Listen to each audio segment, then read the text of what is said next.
You absorb what's useful, you reject what's useless, and you add what's your own. Bruce Lee, John Rose, welcome to my YouTube channel. Big fan of Bruce Lee, just like I'm a big fan of Voltaire. In fact, I did a video I'll link down below. 10 ways Bruce Lee would hit a tennis ball.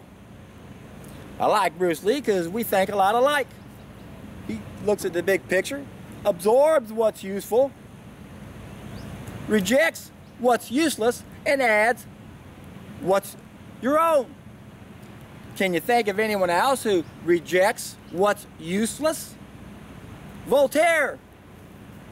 What disgusted me with the profession of advocate was the profusion of useless things with which they wished to load my brain, bombarded with bullshit. See where I get my ideas? Gliding with the stream of the crowd. I like standing on the shoulders of giants. And that's what we want to do. We want to stand on as many shoulders of different giants as we can. We can stand on Bruce Lee's shoulder, reject the useless. We can stand on Sherlock Holmes' shoulder, exclude the impossible.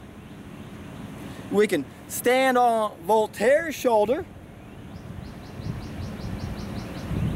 The profusion of useless things which they wished to load my brain was so disgusting. My dad couldn't make a lawyer out of me. I knew better.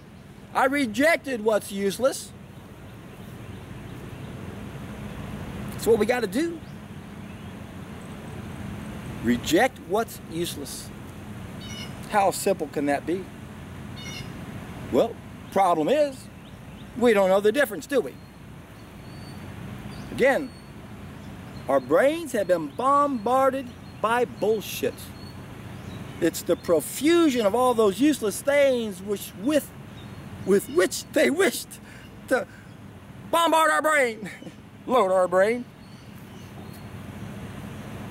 It's what's happening on our planet, isn't it? Lack of knowledge. No original thoughts. We can't even add what's our own. Yep, Bruce Lee happened to have a degree in philosophy. Personal library had over 2,400 books. I guarantee you he read Voltaire. And I'm sure he came up with that simplistic saying with the help of Voltaire because he was standing on his shoulders. It's what we want to do in life. Think about it. If you can find one person that's standing on 1,000 giants and you can get on their shoulder, you can see further than they can see because you're basing what you know on what they know. Now, this saying was popularized, of course, in the 17th century by Newton, but actually can be traced back as far as the 12th century when it referred to the modern scholars of the day standing on the shoulders of Greece and Roman philosophers. So that's what we want to do. We want to gather allies and gather knowledge on the hero's journey. Remember, that's one of the 5 things we do on the hero's journey. The knowledge we gather should come from the biggest giants we can find. Take Henry Ford, for example. He wrote a great autobiography. A lot of people read that book and was able to do great things because of that book. Henry Ford's a great man. Did a video, Henry Ford's best kept secret. Put a link down below. It may shock you. It shouldn't. If you've watched enough of my videos, you know by now our brains have been bombarded with useless things which aren't important. Only one thing important in life. Put an end to the suffering on this planet. And it's all our own fault. We're the enemy, but we're the heroes. It takes a concerted effort by all of us to get out there and share this message as much as we can. Been out here for over 45 minutes talking to a young man who's getting ready to join the hero's journey. I can't wait for him to start giving us some feedback. He's going to love it. He's motivated. The time was right. He was ready for me to come into his life. And we never know if that person's going to be ready or if they're going to try to run from you as soon as they can. But man, when you can find someone who understands what's going on and you're able to explain it to them simplistically, because it's exciting. Because we can transform another person's life. Think about that. How many people go through their whole life and are never able to transform another person's life in any meaningful way? And my YouTube channel gives you the knowledge so that every one of y'all can do that. Y'all can put a lot of meaning in your life because you're going to be able to help so many people. Sure, it's a numbers game. You can get kind of tired of having people burst your bubble because you're all excited and they can't get excited about it. That's why you want to get excited. Don't let them burst your bubble. You have to show how powerful this is by being genuine and honest and enthusiastic, because nothing can transform this whole planet individually and collectively as correcting the first big mistake we made, which then has that ripple effect. Wouldn't be making that second mistake, or the third, or the fourth, or the fifth, if it wasn't for the first. So, folks, it's time to get excited. It's time to realize that this does require a little bit of work on our part. We got to gather knowledge, and most importantly, we have to reject what's useless.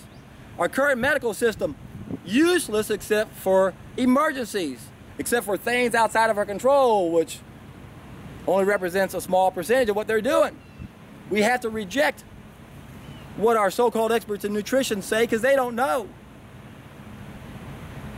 Doesn't matter if they're registered or if they're certified, it doesn't matter. They're formally miseducated, just like our doctors. They have no idea what we're supposed to eat. Again, it's by design. I know the salvation of our species lies in us correcting the fall of mankind, and that's why fruit is demonized. It's why raw food is demonized. It's why everything great is demonized, so that we can't figure it out. And why is it so hard for us to figure out? Well, it's because of all those references that have demonized all the things that are great. So, we have to de-indoctrinate along with detoxify. We got to figure out all those useless things which they wish to load our brains with and get them out of there. Only one way to challenge most of those, that's a solid food vacation. If you haven't watched a Dr. Rober interview, you're really missing out. This man was on day 21 of a solid food vacation on nothing but juices, being interviewed by these two women. And he was so excited, you could hear the enthusiasm in his voice. He's a medical miracle in his own words. No more backache, no more headache. Lost 20 pounds in 3 weeks. Wasn't that overweight. He was even a vegetarian.